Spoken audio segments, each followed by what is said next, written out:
To the Pullman Community Center, which is one of the largest indoor sports training facilities in the country, where we do all type of academic training and physical training and things like that, after school programs, ACT, SAT prep, right here in this community. So many great things are happening. When you look at this building, you're looking at 138,000 square feet of sports training that goes on every single day. That's keeping people off the street, giving them something to do. That's an alternative to just hanging out on the streets. They can come in and do something productive. Come on, give it up for that. Come on. So we're here today to show some appreciation for people who bring resources into our community, people who make things happen. We have the mayor here, we have the governor here, we have Arnie, everybody knows Arnie Duncan. Let's give it up for Arnie Duncan, y'all. So we want to make sure that we recognize the people who are bringing funds into our community to help the violence interrupters, to make sure our streets are safe on any given day.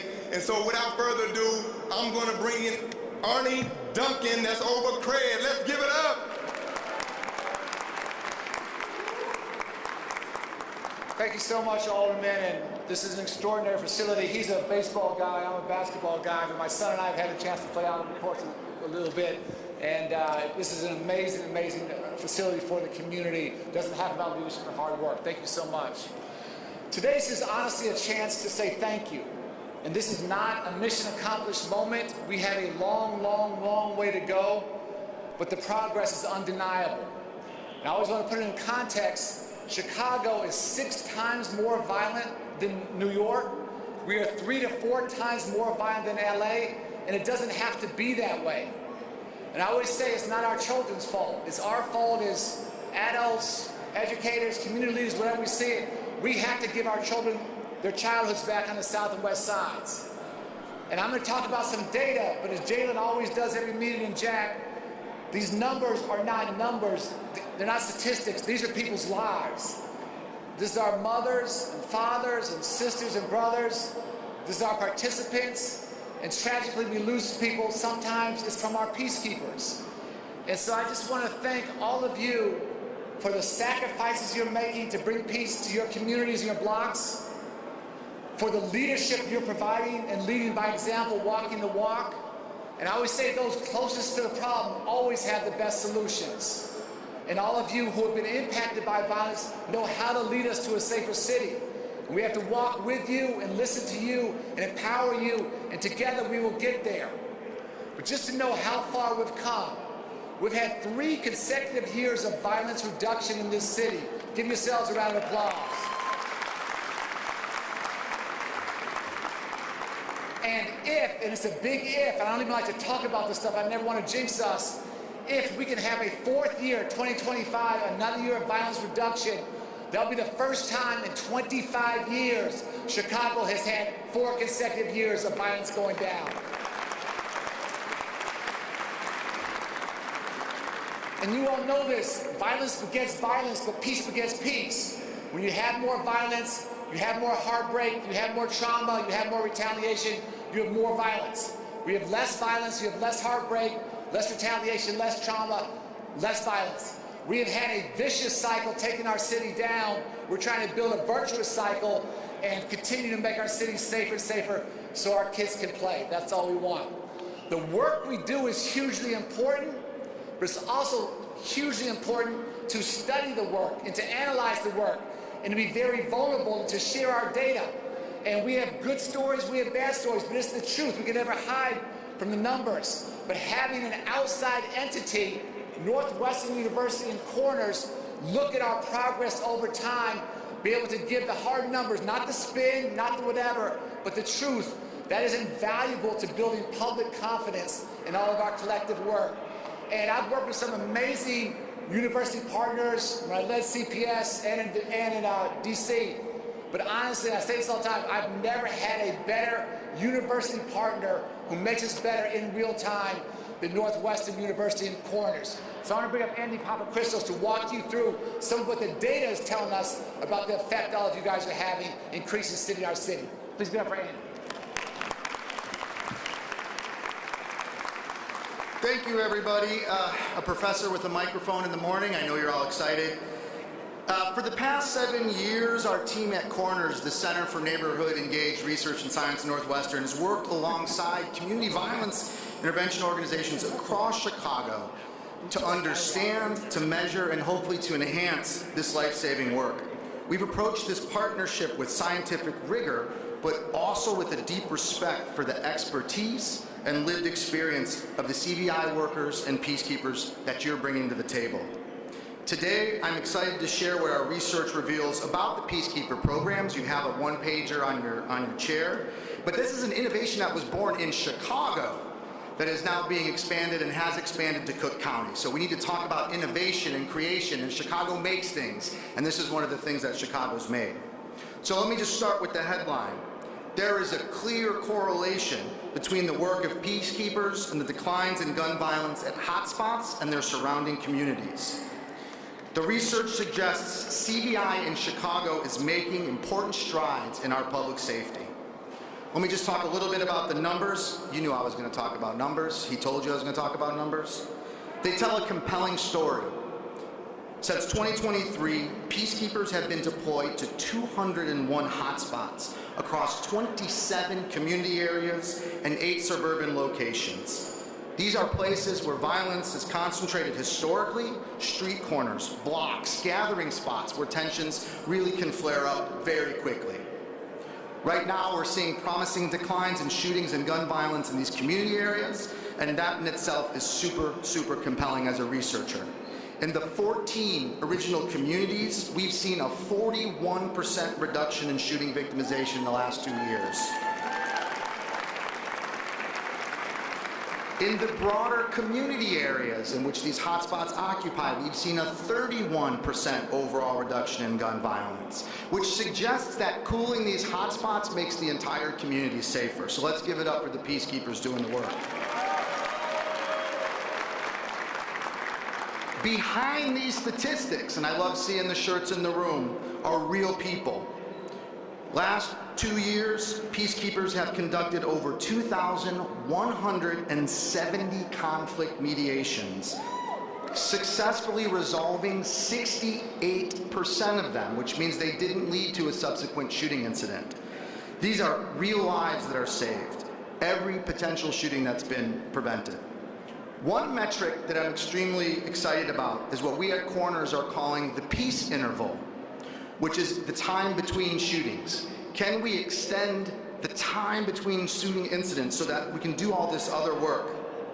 13 out of the 14 original peacekeeper community areas have seen increases in those peace intervals. Our calculations suggest that's 136 more days of peace. 136 more days of peace. Respite from trauma, time to heal. That's what that peace interval is about. Ultimately, that should lead to more people being outside, kids playing, people walking to the store, those eyes on the street, making our community safer. To those of you here today who are peacekeepers and CVI workers, this should validate what you already know. Your presence matters. Your conversations matter. Your courage matters. You are literally extending moments of peace. That matters. This program is also serving as a launching point for careers in the CVI community violence intervention area. In these last 2 years alone, there have been 75 peacekeepers that have transitioned into full-time CVI careers, with a total of 171 since 2018. Just briefly, to put this in the broader context of the things that Chicago and Cook County and Illinois have made in this space, the rest of our work at researchers suggests that this is just part of a larger ecosystem that are making our communities safer.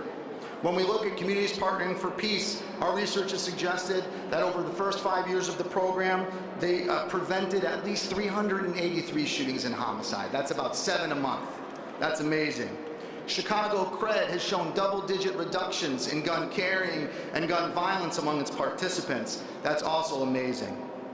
So I want to close out by thanking Governor Pritzker, Mayor Johnson, all our elected officials for investing in the innovations and the things that Chicago and Illinois are making. We make stuff, that's what we do. We innovate, that's what we do. To the philanthropic and business communities, thank you for investing in this. Please continue to do so. And to the CBI organizations and peacekeepers in this room, thank you for allowing us and our team to be there alongside you. The evidence we're presenting today doesn't capture everything you do, but it does confirm what many communities already know. Your work is making Chicago safer. Thank you.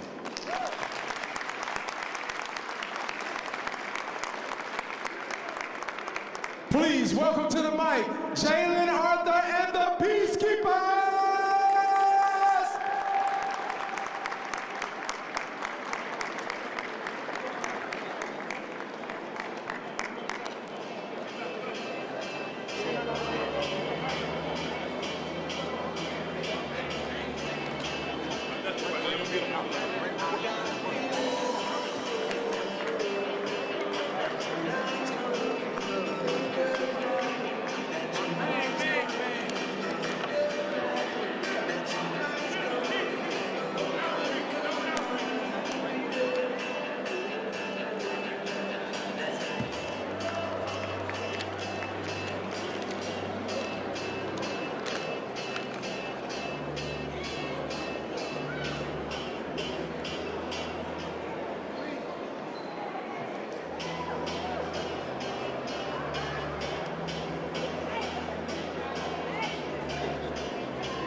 Come on, y'all, put your hands together and make some noise as they come.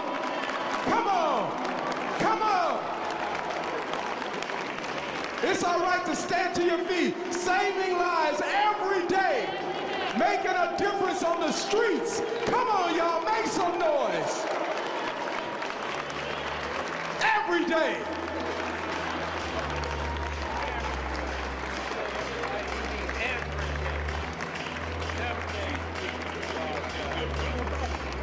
Okay, you guys gotta get down, please. Thank you.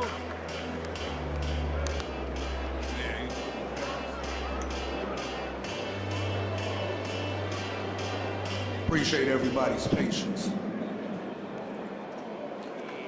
Can I have everybody's attention, please?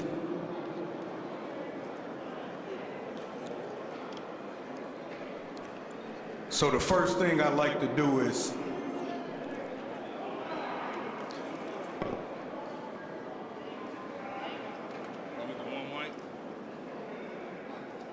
all right, let me get everybody's attention, please. So I'd like to first praise the true God for inspiring and blessing this strategy and our collective efforts. In this war for peace, recruiting and training well-respected peacekeepers from the trenches to post up on front lines and war zones, interrupting deadly conflicts, negotiating no-slide agreements and non-aggression agreements between tribes at war. This is necessary in a city that hasn't fallen below 400 homicides since 1965. But as we reflect and rejoice over the progress towards preservation of life in Black and Latino communities, may we also acknowledge the courage, the risk, and the sacrifice made by peacekeepers. Because while a lot of people are running from the fires, we got peacekeepers running directly to the fires. May 31st, 2019, I received a call that a peacekeeper was shot on 79th and Paulina. I pulled up to a chaotic and traumatic event. Our beloved peacekeeper, Anthony Robinson, was shot and killed. It was a painful and it was a dark period. And I'm grateful to the Most High for making sure we had the support around us to get through it. On that day, 2 kids lost their father. On that day, Jennifer Robinson lost her brother. On that day, I gained Jennifer Robinson as a sister. Jennifer, could you please stand up? Show Jennifer some love.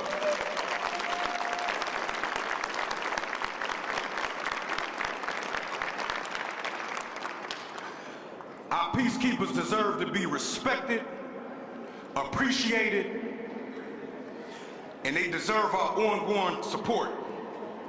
When we first implement the peacekeeper strategy in a community, we can't mix peacekeepers with rival hotspots from different rival hotspots. But what we're seeing over time is gradually more and more peacekeepers are able to share the same space together.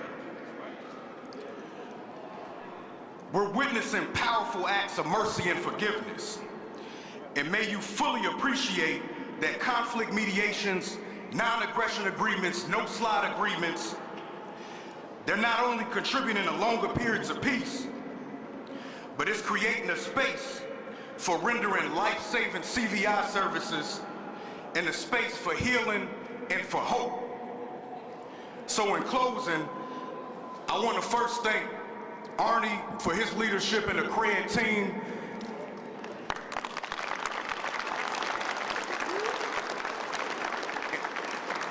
And not just for taking a chance on a risky strategy, but for staying the course, not just through the wins, but through some devastating losses.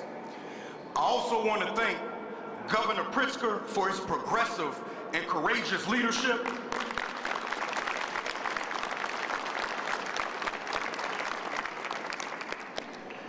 I want to thank the mayor for always prioritizing CVI, Mayor Johnson.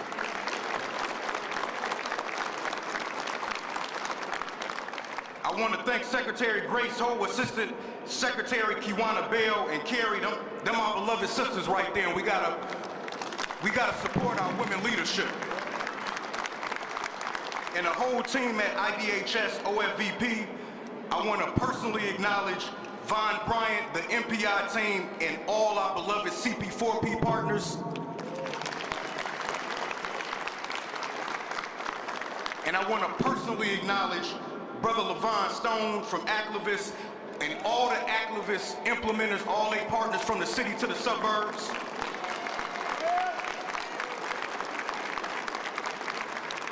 I definitely want to acknowledge the elected officials, the Black Caucus, for always fighting at our side each year and taking time to meet with us, whether it's in a neighborhood or in Springfield. I definitely want to acknowledge the Corners team just for making us stronger. Soledad, Aunt Andy, Angie, and the whole team. And last but not least, man, show love to all of the peacekeepers.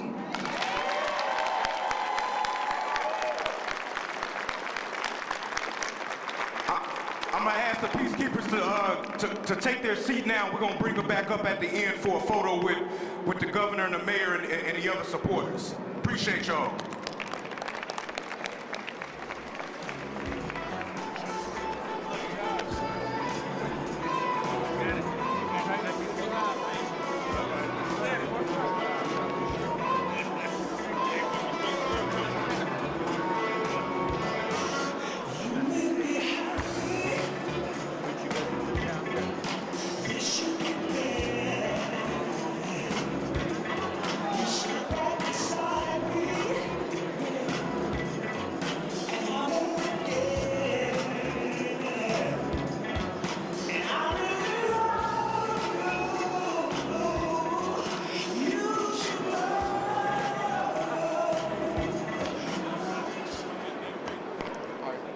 Let's give one more round of applause to all of our peacekeepers, please.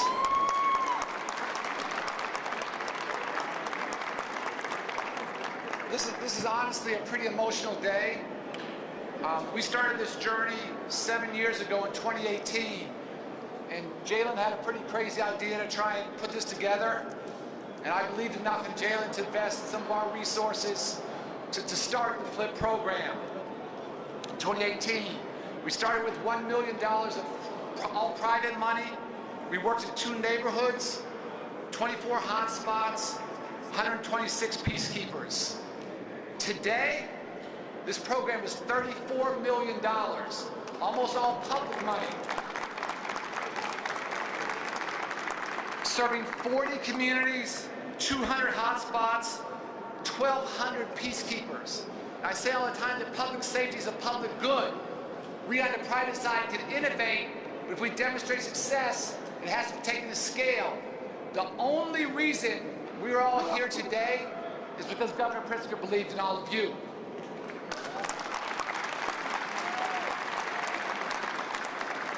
Along with his colleagues in the legislature, they have invested in our poorest communities and our most violent communities, not out of pity, but out of hope and out of realization that these communities can strengthen themselves. And to see this kind of movement happen is simply extraordinary. I think it's the best of public policy. Where you get results, you scale what happens, you innovate. So Governor Pritzker, thank you for your heart, thank you for your commitment, thanks for believing in all the men and women who want to make our communities safer. I'd like to welcome you to the podium.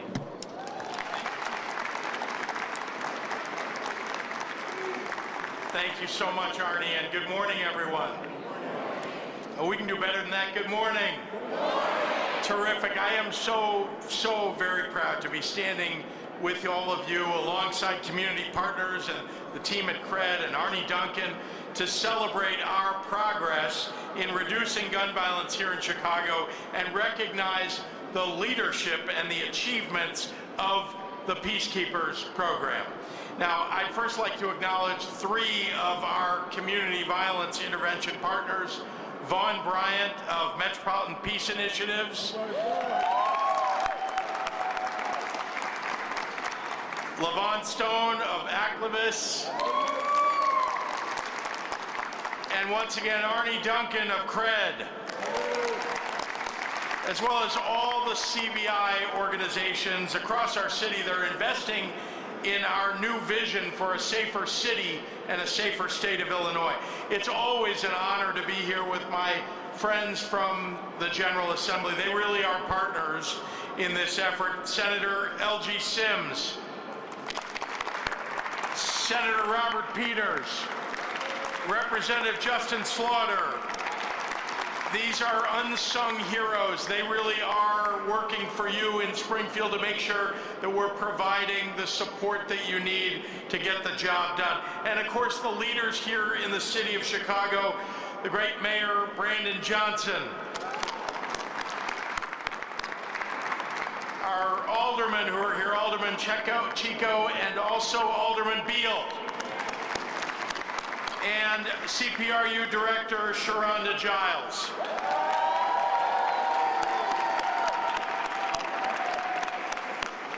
From our state government, IDHS Secretary Dulce Quintero and Assistant Secretary of Firearm Violence Prevention, Kiwana Bell.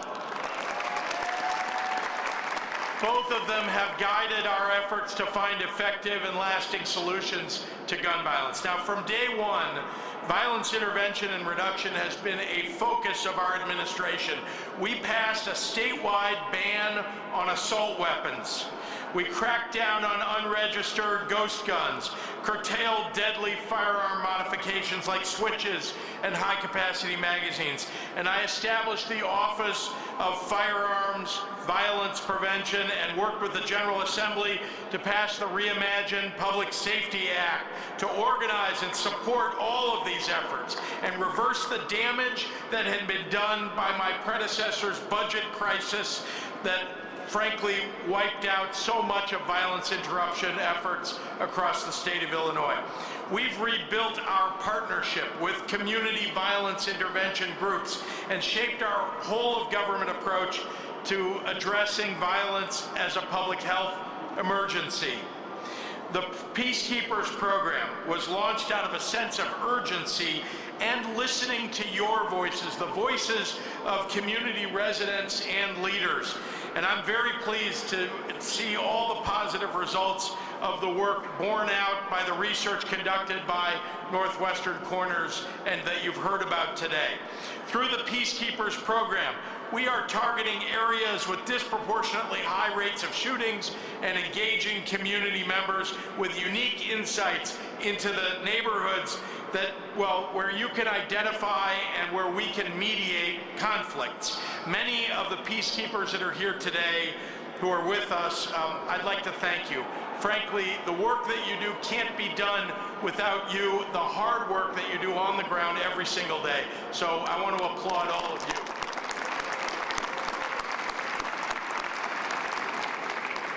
Your work rests on one simple idea. The people who are most equipped to reduce gun violence are those who are closest to and most impacted by gun violence. Well, those with lived experiences can do so much for all of us. Community knowledge and trusted relationships to intervene safely and effectively. Corner by corner, block by block, neighborhood by neighborhood, we are freeing our communities from the age-old patterns of crime and violence. That bold and innovative approach has produced truly remarkable results. You heard about them just moments ago. But peacekeepers have successfully resolved nearly 1,500 conflicts, many of which would have resulted in violence. Each of those interventions represents a life that could have been taken too soon, a potential that would have gone unfulfilled, and a family that would have been left devastated. This goes beyond any single statistic or data point. These programs, the ones that you're effectuating, are saving lives and keeping our communities together and creating jobs all at the same time. Now, I have bad news for everyone here. Public safety is under attack by the Trump administration. Over the past few months, the White House has dissolved the Office of Gun Violence Prevention. They've threatened dramatic cuts to ATF. They've repealed the policy of zero tolerance for rogue gun dealers. They're making it easier for guns to flow into our communities and harder for us to fight back. Just this morning, just hours ago, a memo from the U.S. Department of Health and Human Services proposes eliminating entirely all federal violence intervention funds. I'm just going to say out loud what I know a lot of us are thinking in this room. Donald Trump is okay if people in Chicago die. Why? Because he wants to cut life-saving programs. That's what's going to happen. People will die if we cut violence intervention programs. Why is he doing this? Why is he doing this? So that he can give massive tax cuts to the wealthiest people in America. I think that's wrong. I know you do too. We must do all that we can to stop this from happening. And I swore an oath to protect the people of Illinois. And the shameful actions of the federal government makes me even more determined in that mission. I'm all in. Are you all in? Programs like Peacekeepers and all the work that our CVI partners are doing across Chicagoland are offering us a path forward, one that invests in the safety, humanity, and potential of all of our people across all of our communities. With that, I would like to introduce my partners in the General Assembly, champions in the fight against gun violence, Senators L.G. Sims and Robert Peters, and Representative Justin Slaughter.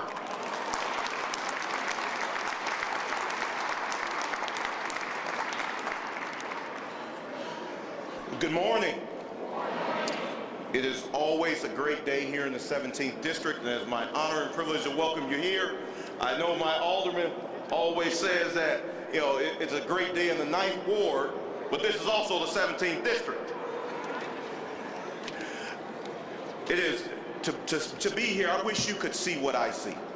The beauty of this room. The amazing people in this room who are standing up and saving lives across this community, across this city, and across this state. What a difference a governor makes. Can we give it up for our governor again?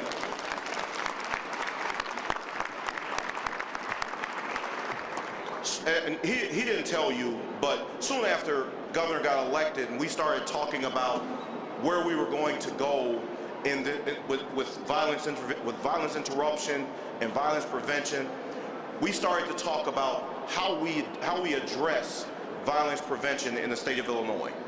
And during those conversations, we talked about looking at gun violence as the public health crisis that it is. Well, he didn't just talk about it. Governor Pritzker took action. He passed an executive order declaring gun violence a public health crisis in the state of Illinois. That set us on a path where we could then discuss and debate and figure out how we're going to put resources into preventing gun violence in the state of Illinois. So that 41% reduction in gun violence across the state of Illinois that Northwestern talked about, think about it. Think about the hundreds of lives that have been saved, the thousands of families that have been impacted, the folks who are sitting back today and they have a loved one. And I have a, I know we all have the stories, and for our violence interrupters, you have done this work over and over again. I remember a story that has never left me about the work that you do. We had a young person who ended up in our office. He had come into and run into some problems, and he didn't want to fight. He didn't want to end up as another statistic, and he was afraid. What did we do? We called our violence interrupters. We reached out. We said, we need your help. And within not days, not within hours, within minutes, we had folks at our office taking him under their wing, making sure they understood the situation and making sure he was safe. Today, that young man is in college.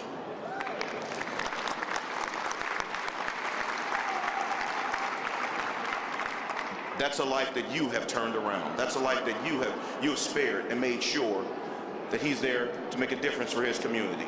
You know, there's an African proverb that says, if you want to go fast, you go alone. If you want to go far, you go together. We're going far because we're going together. And I thank you, and God bless you. And next, my partner in progress, Representative Justin Slaughter. All right. Good morning, everyone. Good morning. It is indeed just a great honor to be here. We don't take this lightly at all. Many of us know when the numbers are bleak, everybody wants to talk, right? When the numbers are bleak, it garners so much attention. When we set out on this mission, we all asked ourselves, will credit be given due when we do accomplish our goals, when we do achieve our goals? And so this is a special recognition. We certainly appreciate all the work. And let me just say, this is a moment to thank all of you, the CVI heroes that are at the ground level doing the great work. It's because of your dedication, your commitment, and your sacrifice that we've been able to achieve our goals. So for one more time, can you give yourselves just a big round of applause? Certainly want to thank all the elected officials. We're in the 17th District and 9th Ward, but one of my Alderman Beal, for hosting us today. Also, our good friend Alderman Chico, who's here. And of course, the mayor of the greatest freaking city in the world. I've been dying to say that, Mr. Mayor. But I also want to highlight these two gentlemen that are here standing behind me. When COVID hit, Senator Peters and Senator Sims and I, we rolled up our sleeves. You know, we said this is a crossroads moment. We have to do something. Too much whom is given, much is expected. So we collaborated to get the Safety Act across the line. Many of you have heard about this. This is about safety, accountability, fairness, and equity. It accomplished a lot of about what we wanted to do in regards to equity, but also we said, hey, look, we have to do more in terms of the resources that we're putting forth for CVI work. We have to do more to address this crisis. What turned into a brief conversation in the hallways of the Capitol is now a national model called the Reimagined Public Safety Act Initiative. And I just want to thank these two. It's been a blessing working with these great elected officials. I also want to take a moment to highlight the leadership of the best governor in America, Governor J.B. Pritzker. Senator Sims had mentioned this. I believe the governor mentioned it as well. It's important that we remember the governor declared crime and violence a public health crisis back in, I believe it was 2021. What that meant was not just throwing anything at the wall and saw what would stick. It meant looking at the root causes of crime, the root causes of violence.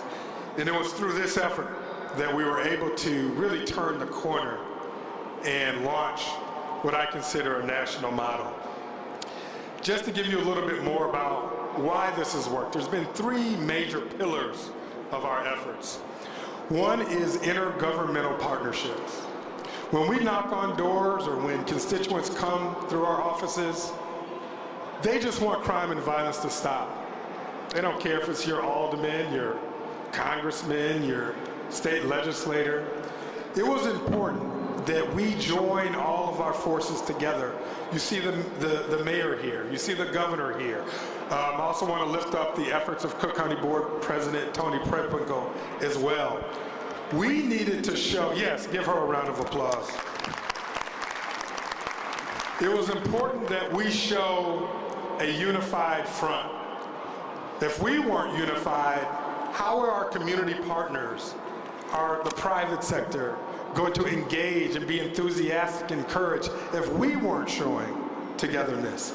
So one of the pillars of this is intergovernmental partnerships, all the elected officials from every level of government coming together.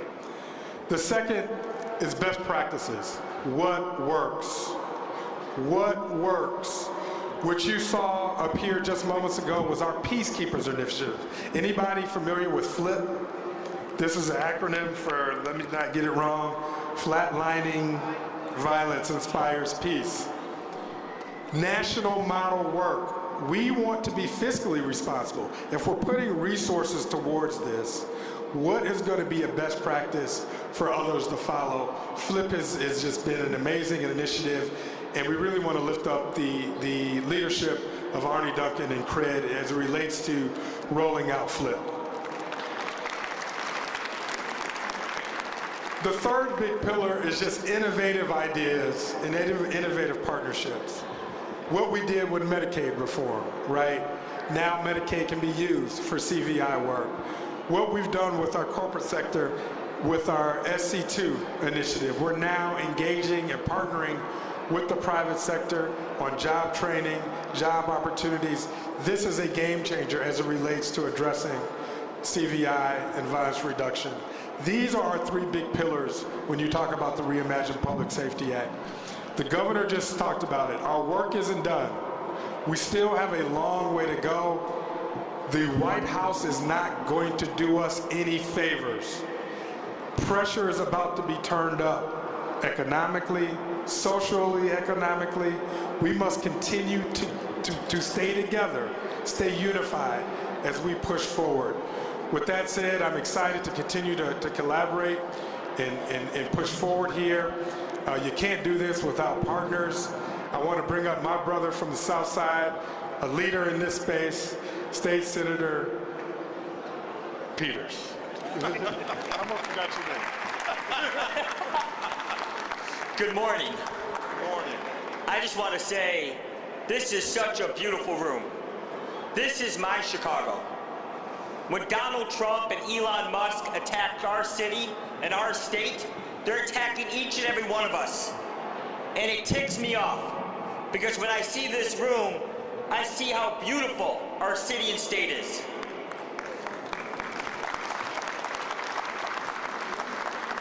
You know, we're having a conversation about ending violence, and we're using a lot of data, a lot of statistics, a lot of science.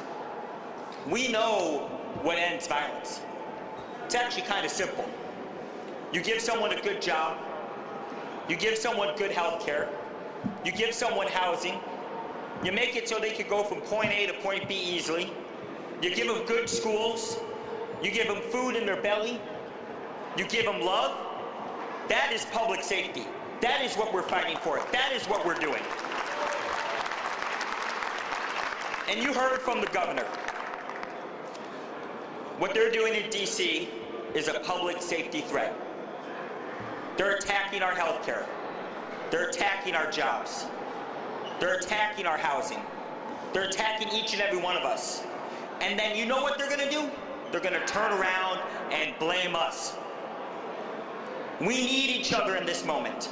This work is about community. It's about each and every one of us. And so I want you to know that for all of us be right here, standing here and sitting here today, we have your back. We're with you. I'll end on this. The problem is you give a politician a mic, they can talk for like 2 hours. So I'll end on this. Look, I may walk in front of you, but you may not follow. I may walk behind you, and I may not follow. But what I will say is I'm going to walk with each and every one of you side by side in solidarity. And I believe that in every zip code, in every corner of this state, in this beautiful place, that we need each other, and I have your back because I know you have my back. Thank you.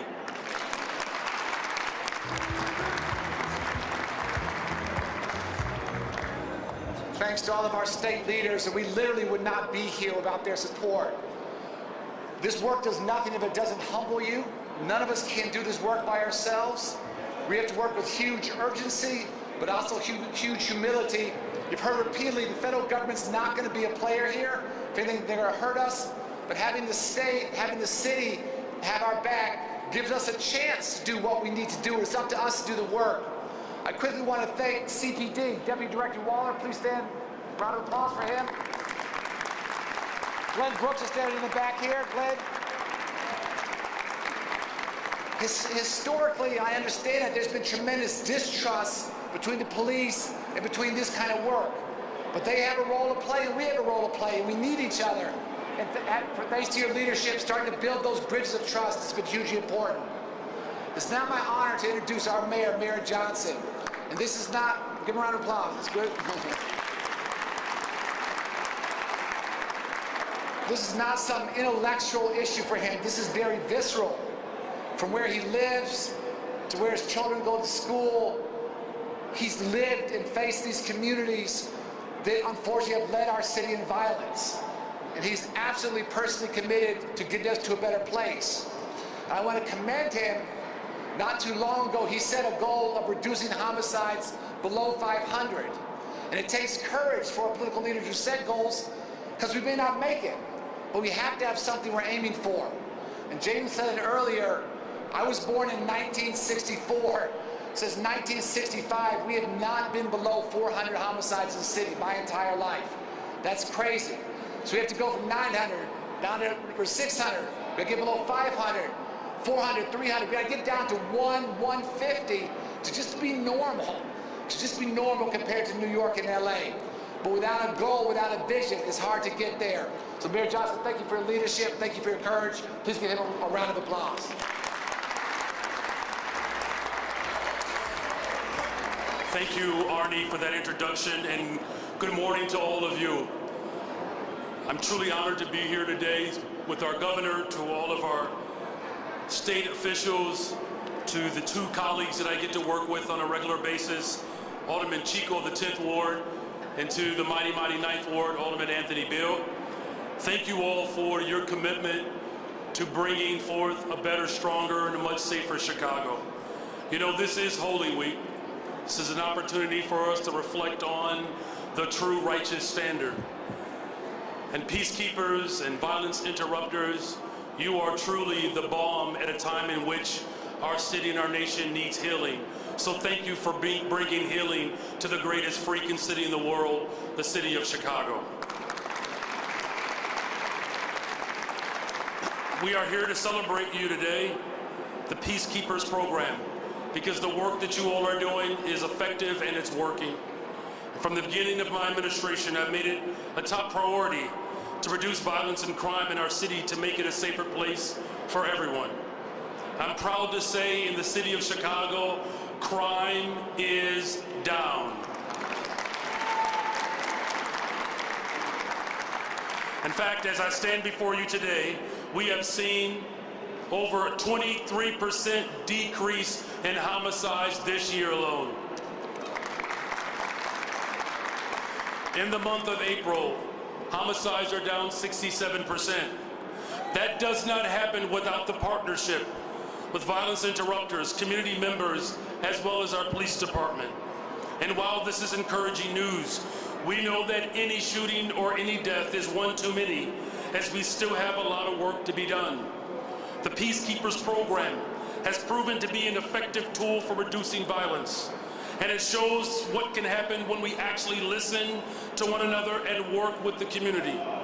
The people working as peacekeepers are members of communities who best understand the inner workings of the neighborhoods, the violent hotspots, and how best to diffuse the tensions. And it is helping to establish and strengthen intentional and sustainable collaboration between government and community. This form of community violence intervention is an important pillar to the People's Plan for Community Safety Initiative, my administration's community safety strategy, where the People's Plan for Community Safety protects those most impacted by violence while also preventing future violence through key investments and collaboration that is led by community members like you, that's ultimately supported by government. What we're seeing in the reduction in crime in the city today is because of that partnership.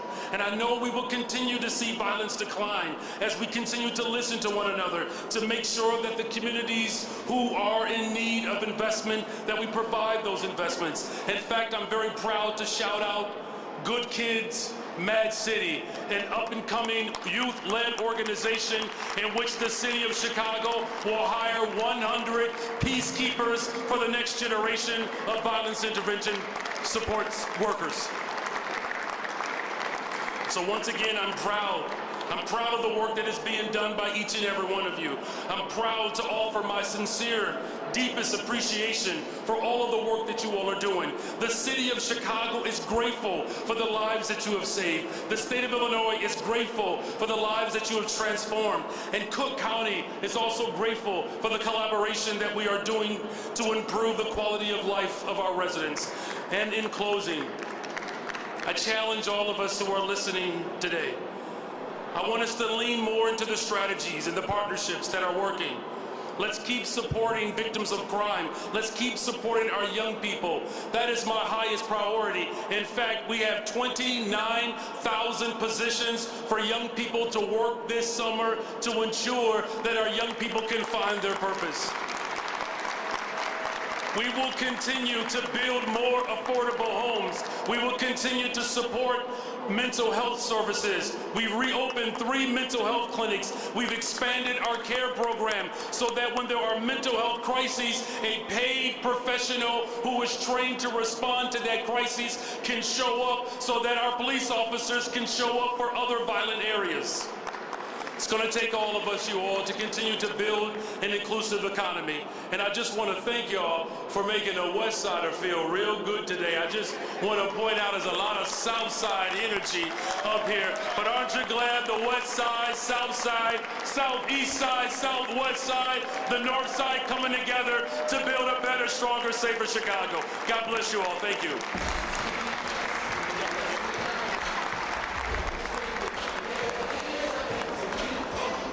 So we just have a couple more speakers, and then at the end we're going to ask the peacekeepers to come back up and take a couple of pictures with all our elected officials and the governor and the mayor. And so I just want to quickly introduce Sharonda Giles, one of our beloved sisters, and definitely salute to all of the CPRU team. And Sharonda Giles and Rodney Phillips, they're leading an innovative strategy called CPRU in responding to crises across the city, including teen trends. And so definitely salute to Sharonda Giles. Where you at, sister?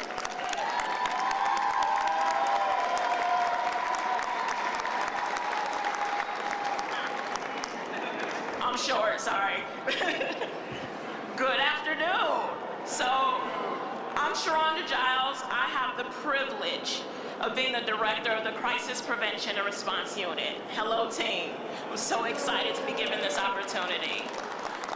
For those of you who don't know, the Crisis Prevention and Response Unit has been serving the city of Chicago for almost 2 years now. We are a team made up of individuals from all across Chicago who made the decision to be dedicated to reducing violence and responding to crises throughout all communities.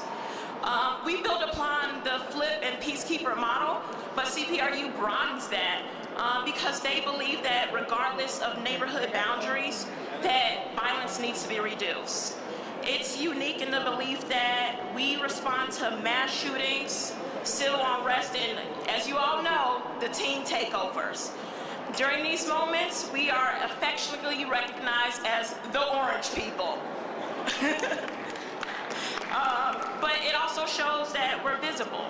We're a reassuring presence that brings a sense of safety and care to the neighborhoods in distress, our neighborhoods. While the work is extremely dangerous, our team embraces it because they have a heart, they know it's vital, and it's life-saving. So when CPRU gets deployed, we focus absolutely on safety first, but we have 3 kind of key objectives, and that's to reduce arrests, to reduce victimizations, and to ensure that those people who need the resources get it. And since we've been around for about 2 years now, we've done a really good job of accomplishing that. Since the summer of 2023 up until December 2024, we've conducted over 62 deployments, and 82% of them resulted in 0 victimizations and 0 arrests. So give your guys... I love y'all. And I think that reflects the effectiveness of what we do and our commitment to advancing the city's violence prevention program. We know that the community needs to be healed, and we want to promote that peace across Chicago. So CPRU, we're going to keep doing what we do. I love y'all, and thank y'all so much for giving me the opportunity to speak about how amazing my team is.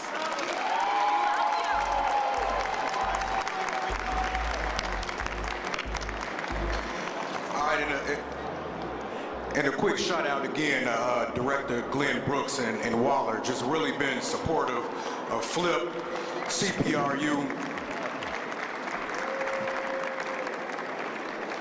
So I want to introduce Brother Obedelli. Yes, indeed. And Brother Obedelli's been working for decades, fighting for our people. And so definitely want to appreciate the brother right here. I appreciate it. Good afternoon. Good afternoon, everybody. On behalf of Activist Inc., LaVon Stone Sr., our CEO, I want to thank the mayor, the governor, and our legislators for the great partnership, but mainly our state elected officials for their funding of this Peacekeeper initiative. I want to thank Big John and all the activists, CVI, and FLIP workers that are out there. Shout out to all you guys. And because of the efforts of these people behind us, Mr. Mayor, we have mediated over 1,200 conflicts across the city of Chicago and Cook County. And because of these efforts, we want to look forward to continue to strengthen our relationship, working with CPD and all you guys out there in the community to make Chicago one of the safest, most safest freaking big cities in the nation. Thank you all.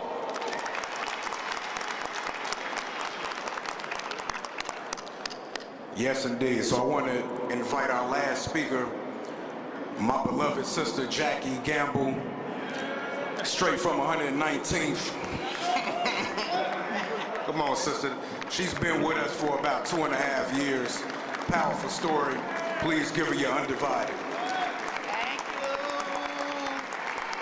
Say the best for last, huh? That's fine. I've been a Roseland since '89. I was a victim of gun violence in 1997. I was shot 13 times. I wore a collage. I can't hear you. Oh, y'all couldn't hear me? All right, here we go. I've been in Roseland, West Pullman since 1989. I was a victim of gun violence in 1997. I was shot 13 times. I wore a colostomy bag for 2.5 years. Then we got the penitentiary that welcomed me with open arms in 2000. That one visit was enough for me to stay out of trouble for the past 25 years. I'm okay with that. I'm okay with that. When I once was the one that started the fires, I'm the one that's quick to put them out now. So I've been a peacekeeper, like he said, for 2.5 years. I've been with Flip. My hotspot, 119th in Michigan, is always live and vibrant right there on them four corners. Never a dull moment. But instead, you know what I'm saying, being a peacekeeper, it makes a big difference because we can gradually step in. We could diffuse, we could mediate, we could push forward instead of people being like combative and unapproachable. With me being a female, that's the perks that we get. They a little more, they welcome you with a little more ease. So we get things done, we get things accomplished, and be a positive and a constructive outcome with everything that we do. When you give the assurance and you can step in with the confidence, that gives the people of the community the assurance and the confidence as well. Therefore, Flip change lives, broaden horizons, give opportunities, also give people purpose and meanings. Flip changes a lot, which that's flatlining violence, inspiring peace. Therefore, the peacekeepers, they only ease things. So, with that being said, I want to thank all of y'all. I want to thank the mayor, the senators. I want to thank Jalen. I want to thank the aldermen. I want to thank the governor.